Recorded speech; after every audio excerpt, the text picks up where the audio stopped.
지난주 기억 한번 해볼까요? 지난주 믿음에 대한 거였어요. 그래서 믿음이 강한 사람에 대한 특징이었죠. 그래서 믿음이 강한 사람은 어떤 사람인가 이것에 대해서 지난주에 한번 나눴었거든요. 중간 부분만 나눈다면 첫 번째 거는 다른 사람을 어떻게 하는 거였죠? 섬기는 사람. 그래서 리더들이 오히려 자기들이 섬기는데 그 사람들이 더욱더 성장해가는 거를 이제 그건 뭐 실제예요. 진짜 그렇게 되어져 와요. 그래서 처음에는 너무 부족한데 그 사람이 섬기다 보면 어느덧 부모다워지는 거 이제 나왔죠. 두 번째가 뭐였죠? 말씀을 먹는 거. 읽는 어떤 정보 습득을 넘어서서 먹었던 말씀이 내 안의 삶에서 녹아지는 거예요. 그래서 경험하는 거. 그래서 이 체득되어진다 하거든요. 그래서 뭔가 정보로 있는 것은 확신이 없어요. 그냥 카드라 정보. 근데 내가 먹어본 거, 내가 맛집에서 누려본 거는 가자. 강하게 말할 수 있거든요. 이것이 바로 믿음이 강한 사람의 특징이기도 하고 또 똑같은 의미이긴 한데 믿음이 강해지는 방법, 이 두 가지를 나눴어요. 오늘 제목은 성결은 예배다라는 말씀에 복음 이제 제목을 가지고 말씀 좀 나눌게요. 오늘은 이 사도 바울이 로마서를 쓰잖아요. 사도 바울이 로마서를 쓰는데 사도 바울은 어떤 선교에 대한 전략을 가지고 있나? 그 마인드라고 하죠. 선교에 대한 어떤 생각, 자기의 가치관, 그것이 오늘 본문 말씀에 그대로 녹아져 있어요. 그 말씀을 오늘 함께 볼 건데요. 이게 예전에 한 가지 실화가 있었어요. 뭐냐면 혹시 들어본 적 있는 분 모르겠어요. 마틴 로이드 존스 목사님이라고 혹시 아세요? 좋습니다. 마틴 로이드 존스 목사님이라고 제가 사진은 준비를 못했는데 이분이 PPT가 이렇게 다 띄워놓을게요. 마틴 로이드 존스 목사님이라고 제가 태어날 때 돌아가신 영국의 이제 목사님이신데 강해 설교자로 아주 유명하세요. 특별히 전 세계적으로 유명한데 우리나라 목회자들에게 있어서 가장 큰 영향력을 미친 분이 이 마틴 로이드 존스 목사님이세요. 강해 설교로 이제 강해 대가로 유명하신데 그런데 하나의 실화가 있었어요. 뭐냐면 이분은 주일 오전 예배는 강해로 하시지만 주일 저녁 그때는 여정 예배였던 것 같아요. 그러니까 오후 예배. 오후에는 이분은 복음 설교를 하셨어요. 전도 설교. 그러니까 전도를 하는 설교를 하셨거든요. 그래서 오랜 세월 동안 그걸 고수해 오셨어요, 이분이. 그래서 특별히 오후에 그 시간을 가지니까 그 성도분들이 아마 웨스트민스터 그 채플이시던데 거기 성도분들이 이제 자신을 예수님을 안 믿는 사람인 것처럼 우리를 앉혀놓고 그렇게 설교하시는 게 마음이 힘들었던 거예요. 그리고 한 권사님은 그래가지고 계속 컴플레인을 걸었어요, 목사님한테. 그리고 이제 이게 오랜 세월이 지나가지고 그날도 그 권사님이 목사님을 찾아갔어요. 그런데 전혀 다른 이유로 찾아갔어요. 어떤 거였냐면 이제 울먹이면서 그 목사님한테 고백하는 말이 뭐였냐면 목사님, 제가 오늘 거듭난 거를 제가 깨달았다고. 그러니까 그게 실화 이야기예요. 제가 이 실화를 이제 듣고 나서 이게 한참 오래 전이었거든요. 그래서 너무 많이 와닿았어요. 너무 실감이 됐었고 진짜 그렇구나 라고 생각이 들면서 저기 마지막 노란색으로 더 PPT 돼 있지만 교회 안에서 복음을 알고 있다라고 생각하고 있는 사람이 있어요. 진짜 복음이 필요한 것이 교회구나 라는 걸 깨달았어요. 그래서 복음을 계속해서 전해야 되겠다. 노방전도도 하고 제가 나가서도 하지만 진짜 먼저 필요한 것이 교회 아니구나, 이런 마음이 강하게 있었어요. 왜냐하면 진짜 거듭난 사람은 앞에서 예수님의 십자가의 복음과 그분의 그 사랑과 죽음을 이기신 나를 대신해서 제 값을 치르신 그 핏값을 들으면 우리 마음이 어떻게 되냐면 다시 또 막 감사가 일어나요. 그리고 그 복음 앞에서 우리가 막 다시 반응되거든요. 진짜 거듭난 사람은 그 사람에게는 지루한 게 아니에요. 다시 감격이에요. 구원의 감격이에요. 그래서 그 사람이 너무 필요하구나. 또 복음을 모르는 자들에게는 내가 복음의 홍수 가운데 있지만 마실 물이 없는 것처럼 정작 뭐 계속 흘러가는데 예수님에 대한 이름은 계속 나오지만 그 사람은 나랑 무슨 상관이냐는 거예요. 근데 그 사건이 성령의 은혜가 부어지면 그 2000년 전에 살아서 십자가 죽었던 그분이 지금 2023년도 살아가는 나랑 만남이 일어나요. 인카운트가 일어나요. 그래서 복음을 계속해서 전해야 되겠다. 이게 한 10년 전에 들었던 실화였거든요. 그래서 그때는 10년 전이니까 강도사 이제 막 하려고 했던 그때였어요. 전도사님이었었어요. 그래서 이 실화가 정말 많이 공감이 됐어요. 오늘 이 성경도요. 이제 로마서는 사도 바울이 적잖아요.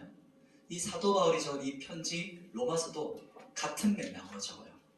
왜 적었냐면 로마서를 쓰는 이유 벌써 제가 다 띄워놨는데 로마서를 왜 썼을까요?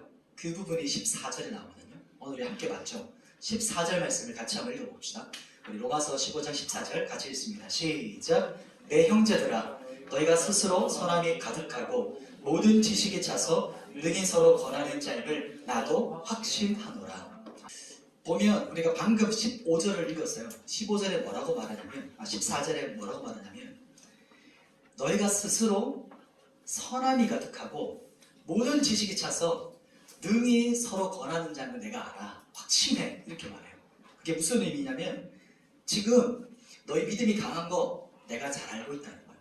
로마에 있는 교회들이 자생적으로 일어났거든요. 로마는. 그래서 디아스포라 그리스도인들이 로마에 가서 복음이 그냥 자기 주변에 흘러간 거예요. 그러다 보니까 예배 사람들로 모여서 생긴 자생적 교회가 로마 교회였어요. 대단한 교회죠. 그래서 사도 바울도 확신한다고 말해요. 너희 믿음 강한 거 나 알고 있어. 로마 교회 성도들 너희가 믿음 강한 자라고 나는 확신하고 있어. 그런데 왜 지금 이 편지를 또 쓰고 있냐면 왜 이 편지를 쓰고 있냐면 15절에 이렇게 말해요. 같이 한번 읽어볼까요? 15절 그 다음 절 시작! 그러나 내가 너희로 다시 생각나게 하려고 하나님께서 내게 주신 은혜로 말미암아 더욱 담대히 대략 너희에게 썼노니 아멘. 그런데 왜 내가 썼냐면 다시 어떻게 하려고요? 성경 15절에 뭐라고 말해요? 다시 생각나게 하려고 한대요. 다시 생각나게 하려고. 어떤 것이 생각나게 하는 거죠? 복음이에요. 뒤에 나오죠. 하나님께서 내게 주신 은혜로 말미암아 지금 대략 쓰고 있어. 지금 쓰고 있는 내용이 복음이거든요. 즉 예수님께서 이 땅에 오신 그 사건이 뭔지에 대한 사도 바울에게 주셨던 은혜를 나누고 있어요. 그게 이제 로마서예요. 그러나 내가 너로 다시 생각나게 하고 싶어. 하나님께서 나에게 주신 그 은혜들을 내가 같이 나누고 싶어. 그 이야기를 하고 있는 거예요. 지금 대략 우리가 볼 땐 긴데 사도 바울은 대략 지금 쓰고 있어. 아주 간략하게 쓰고 있어. 이렇게 말해요. 우리는 길지만. 왜 그러냐면 왜 로마서 편지를 쓰고 있냐면 너희로 다시 생각나게 하려고. 무엇이 다시 생각나게 하려는 거죠? 복음이에요. 복음을 먼저 알고 있는 사람도 있어요. 그러나 모르는 사람도 있겠죠. 두 그룹 모두에게 말하고 있는 거예요. 믿음이 강한 사람 다시 복음을 생각하면 너희 믿음이 다시 불같이 일어나겠지. 예수님을 더 뜨겁게 사랑하게 될 거야. 그리고 혹 공동체 안에서 복음을 모르는 사람이 한 사람이라도 있다면 그 복음을 다시 전하고 싶어. 이 이야기가 바로 사도 바울이 말하는 거예요. 그래서 복음이 능력이고 복음이 신앙생활의 핵심이라는 걸 말해주고 있는 거예요. 그래서 우리가 얼마나 오랫동안 들었어요. 20년, 30년. 그죠? 믿음이 강한 자라는 걸 내가 알고 있지만 다시 생각나게 하고 싶어. 왜냐하면 복음이 너무 중요하기 때문에. 너무나도 중요하기 때문에. 그래서 지금 서신서가 15장에 실제로 거의 마침이에요. 16장에서는 이제 동역자들에 대한 이름이 이제 열거되거든요. 이제 서신서가 말림이 끝날 때 다시 이 이야기를 다시 하고 있어요. 왜냐하면 복음을 다시 듣고 은혜를 기억하라는 거예요. 복음이 너무 중요하고 신앙생활의 핵심, 본질이 바로 이 복음이에요. 그러니까 복음의 능력. 복음이 그래서 어떻게 능력으로 임하시는가에 대한 이야기. 우리도 마찬가지죠. 믿음이 약해질 때가 있거든요. 저도 구원에 간 기억이 긴가민가 뭐 이런 거 있잖아요. 구원? 아무런 감정 요동이 없어요. 예수님 십자가의 구원 너무 익숙해요. 그냥 뭐 지나가는 개가 지나가는 것 같은 아무 느낌적이 없어요. 그럴 때 우리가 어떻게 다시 회복하죠? 그때 다시 복음을 들어요. 저는 개인적으로 제가 이제 선교단체에 있었으니까 옛날에 20대 초반에 그 십자가 강의를 듣고 제가 거듭났거든요. 마음이 막 뜨거워졌었어요. 그래서 그때 그때 그 강의를 한 번 더 해주셨던 분이 박창훈 간사님이고 지금은 이제 목사님이신데 대구제일교회 목사님. 한 번씩 그분 그 십자가 강의 20년 전에 들었던 그 녹음 파일이거든요. 막 칙칙거리는 그거를 다시 한번 들어요. 그때 있었던 그 감동. 우리가 믿음이 약해질 때 있잖아요. 믿음이 익숙해질 때 그냥 뭐 그런 거지 이럴 때 있어요. 매너리즘에 빠질 때. 그럴 때 우리가 어떻게 다시 신앙생활 해야 될까? 이것조차 우리가 그냥 안 떠오를 때가 있어요. 그때 다시 시작하는 그 본질의 시작이 어디냐면 이 십자가의 복음이에요. 예수님께서 나를 위해 피 흘려 죽으신 그 십자가의 복음을 계속해서 다시 생각하는 거예요. 다시 바라보는 거예요. 다시 듣는 거예요. 거기서 다시 시작돼요. 언제나. 이야기를 첫 번째 좀 나누고 싶었었어요. 사도 바울이 지금 우리한테 이렇게 근데 길게 쓰면서 대량이한테 썼다라고 하는 마음이 이겁니다. 그래서 복음이 진짜 필요한 곳이 교회라는 걸 얘기하고 있어요. 두 번째 나누고 싶은 거는 이제 선교는 예배다. 오늘 이제 가장 딱 핵심 부분 16절부터 있는 부분인데 우리 함께 16절 부분 같이 한번 읽어보도록 할게요. 16절 같이 읽습니다. 시작. 이 은혜는 곧 나로 이방인을 위하여 그리스도 예수의 일꾼이 되어 하나님의 복음의 제사장 직분을 하게 하사 이방인을 제물로 드리는 것이 성령 안에서 거룩하게 되어 받으실 만하게 하려 하십니다. 아멘. 가장 중요한 건 이 텍스트예요.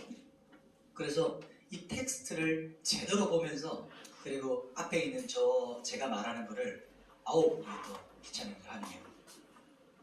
우리 텍스트를 집중해서 보면서 지금 이렇게 쭉 적혀 있는데 제가 지금 앞에서 허튼 얘기를 하고 있는가 잘 들어보셔야 돼요. 이 말이 좀 이해되시죠?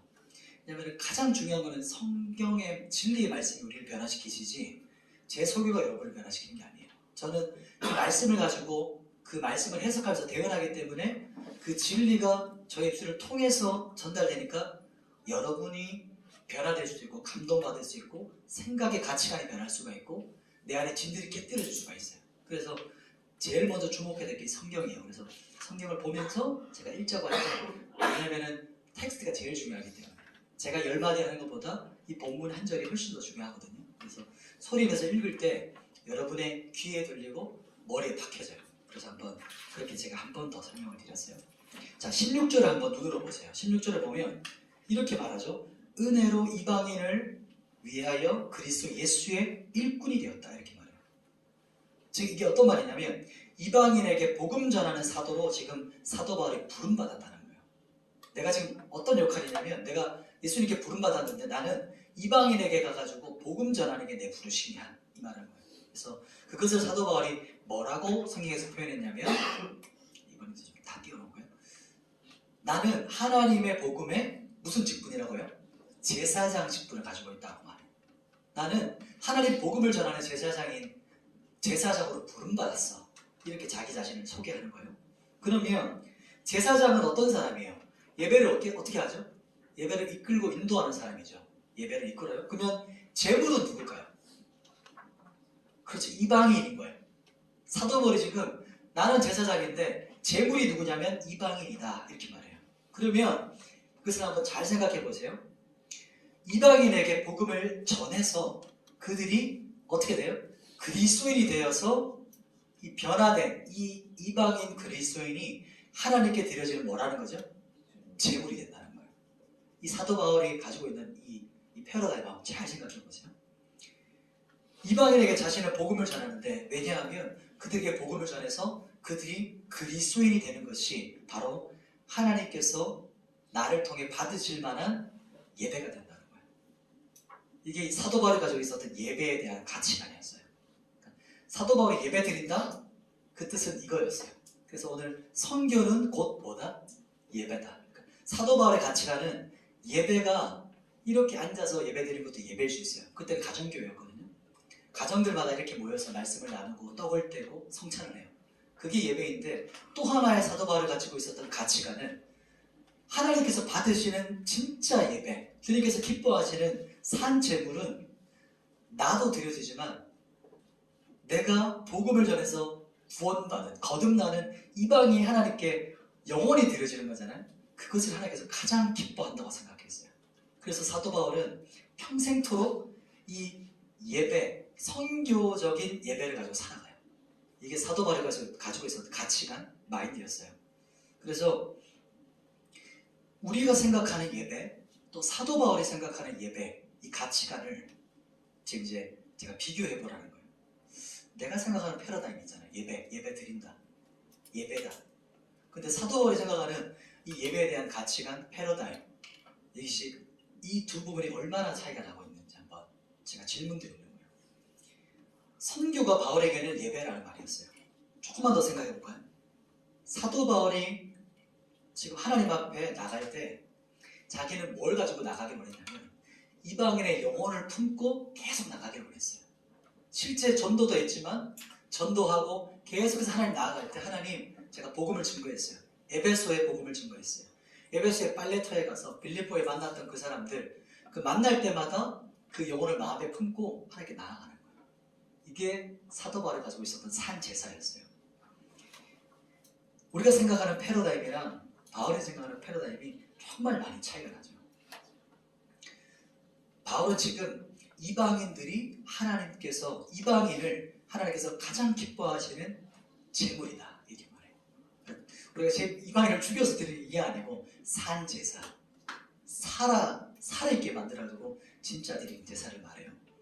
이게 가장 흠냥하신다, 기뻐하신다. 그래서 오늘 본문의 16절을 계속 보면 16절을 계속 읽는데 로마서 12장 1절 말씀이 계속 떠오르는 거예요.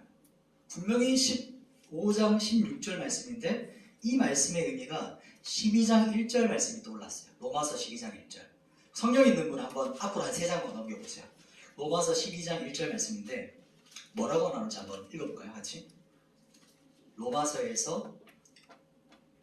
12장 1절 찾았나요? 같이 한번 읽어볼게요. 시작. 그러므로 형제들아 내가 하나님의 모든 자시함으로 너희를 권하노니 너희 몸을 하나님이 기뻐하시는 거룩한 산 제물로 드리라. 이는 너희가 드릴 영적 예배니라. 다음에 뒷부분 보이세요? 너희 몸을 하나님이 기뻐하시는 거룩한 산 제물로 드리라 이렇게 말해요. 이것이 영적인 예배야. 즉 원어로 보면 합리적인 예배, 예배가 되어지게 하는 예배, 진짜 예배라는 뜻이에요. 쉽게 말하면 사도 바울은 복음을 전하는 목적이 그냥 복음을 많이 전해가지고 교회를 막 개척해야겠다 이게 아니었어요. 복음을 전하는 목적 자체가 내가 왜 복음을 전하냐면 이게 바로 예배이기 때문이야. 이게 진짜 예배이기 때문이야. 그래서 어떤 성회단체는 예배가 없는 곳에 예배가 있게 하는 것, 그게 성회단체의 모토예요. 이 사도 바울의 이 마인드예요. 에베소 지역에 그리스도인이 없어요. 여기 예배가 없네? 거기서 복음을 준 거예요. 그럼 이 사람들이 예배자로 일어나요. 빌립보로 가요. 빌립보에서 감옥에 갇혀도 거기서 간수가 배려됐잖아요. 그래서 간수장의 집이 그 교회가 되잖아요. 이 가정이 구원받았어요. 여기가 다시 예배터가 되는 거예요. 이 지역이. 고린도로 갔어요. 그래서 전국을 다니는 거예요. 전 세계를. 이게 사도 바울이 가지고 있던 열망이었어요. 곳곳마다 새로운 장소마다 하나님께 드려지는 예배가 드려지기로 그 갈망을 가지고 열정을 가지고 복음을 가지고 나가요. 영혼을 드린다는 것은 하나님과의 관계가 회복된다는 거예요. 하나님과 끊어졌던 사람들, 즉 무슨 말이죠? 지옥의 자식이었고 마귀의 노예로 죄의 노예로 끌려다니면서도 인식하지 못해요.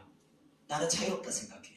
근데 그것을 보고 있는 거예요. 사도 바울이. 그래서 그들을 진짜 자유롭게 하는 거, 그게 내가 원하는 거야.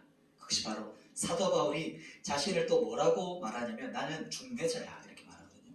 중매자라는 게 뭐냐면 신랑 되신 예수님하고 이방인인 이 사람들을 이렇게 결혼시켜주는 거. 중매자야, 중매자. 그래서 예수님 모르지? 예수님 한번 만나볼래? 이렇게 해서 결혼시키는 사람. 그래서 자기를 중매자라고 하거든요. 정말 멋있죠.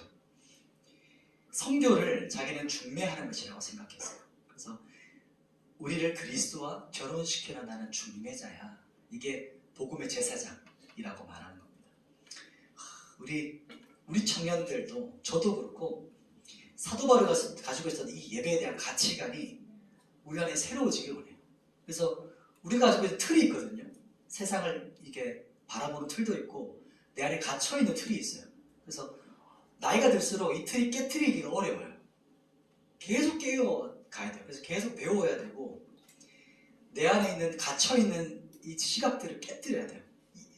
이 기독교 복음뿐만 아니고 여러분이 속해 있는 영역 가운데, 직장 가운데 앞으로에 대한 미래에 대한 생각들, 여러분의 생각이 이렇게 만들어가거든요.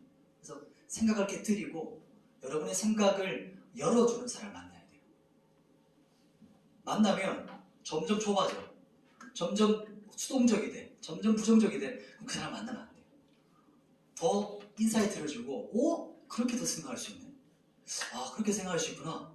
이렇게 여러분의 틀을 깨뜨려주는 사람이 있잖아요. 여러분을 계속 믿음으로 바라봐주고 미래를 바라봐주고 더욱더 긍정적인 것들을 계속 축복해주는 사람이 진짜 진짜 붙여준 하나님의 사람, 친구예요. 그래서 오늘 이 본문을 보면서 우리가 나 혼자 이렇게 예배 드리는 게 참 중요해요. 이것도 예배거든요. 하나님께 우리를 산정으로 드리는 게 중요한 예배예요. 그런데 더 적극적으로 사도 바울처럼 하나님께서 기뻐하시는 산 제사는, 예배는, 산 제물은 영혼이라는 거예요. 영혼. 나 하나뿐만 아니고 예수님을 모르는 영혼들을 이끌어서 드리는 것. 이것까지도 진짜 예배라는 거예요. 그래서 우리 청년부 예배도 이것을 뭐라고 하냐면 선교적 예배라고 하거든요. 선교적인 예배. 그래서 이 선교적 예배가 우리 안에서 더욱더 풍성하게 일어났으면 좋겠어요. 지금 날이 갈수록 교회가 교회 안에서만 모여요. 교회 안에서만 복음을 외쳐요. 그래서 개토화 시키거든요. 우리 나치 시대 때 그 개토를 만들었잖아요. 여기서만 해. 기독교 믿음 여기서만 해. 그게 아니고 우리가 틀을 해놓은 우리 안에 있는 반경들을 다 깨뜨리고 그들이 계속 깨어지고 확장되었으면 좋겠어요. 이게 우리 청년부 안에서도 먼저 우리 생각이 바뀌어야 되거든요. 그럼 생각이 바뀌면 가치관이 바뀌고 계속 확장되어져요. 그래서 우리 청년부도 하반기 때 12월에 우리 성탄절 때 우리 자체 안에서 친구들을 초대하고 우리 홈커밍 데이를 하고 그래서 다시 한번 우리가 우리끼리 모였던 거를 깨뜨리는 거예요. 열어버리는 거예요. 초대하는 거예요. 그래서 그런 마인드를 가지고 지금 잘 생각했으면 좋겠어요. 나를 통해서 우리 복음이라고 하면 우리에게 가장 중요한 거잖아요. 내 인생에 있어서 제일 중요한 게 예수님이고 복음이잖아요. 그러면 이거를 내가 누구한테 전하기를 원하실까? 이렇게 나한테 존귀한 건데 이것을 누구한테 하나님은 나에게 전달하라고 나를 부르셨을까? 이렇게 마음을 품으면서 기도하면서 준비했으면 좋겠어요. 다다음 주쯤에 한번 우리 품었던 사람을 품고 같이 기도하는 시간도 가졌으면 좋겠어요. 그래서 우리 주변에 있는 친구, 가족, 지인들에게 이 생명의 복음이 계속 전달되고 어떻게 하면 흘러갈 수 있을까? 어떻게 하면 내가 이 생명을 흘려보낼까? 그래서 선교적인 공동체가 되기를 우리 청년부가 선교적인 마인드와 이 선교적 예배의 마인드가 우리 안에 장착되어져서 더욱더 확장되기를 소망합니다. 이 부분이 제일 오래 핵심이었고 그러면 이제 마지막이에요. 이 보면 사도 바울이 보통 어떤 사람은 5차, 짧으면 3차 선교 전 세계를 다녔어요. 그 당시에는 로마 제국이었잖아요. 그래서 로마 제국의 지도는 신약은 이렇게 하고 이쪽까지 서바나라고 하는 이 스페인, 지금 땅끝이라고 보는 이 시대 때 서바나까지 있는 지도까지 이렇게 보면 신약에 있는 모든 지도가 완성이 돼요. 이렇게 로마 제국을 사도 바울이 짧게는 3차에서 5차까지 계속 다녔어요. 이것이 이제 바로 마지막 함께 보고자 하는 선교, 이렇게 전략, 어떤 마음을 가지고 했나 이것을 잠깐 나눌게요.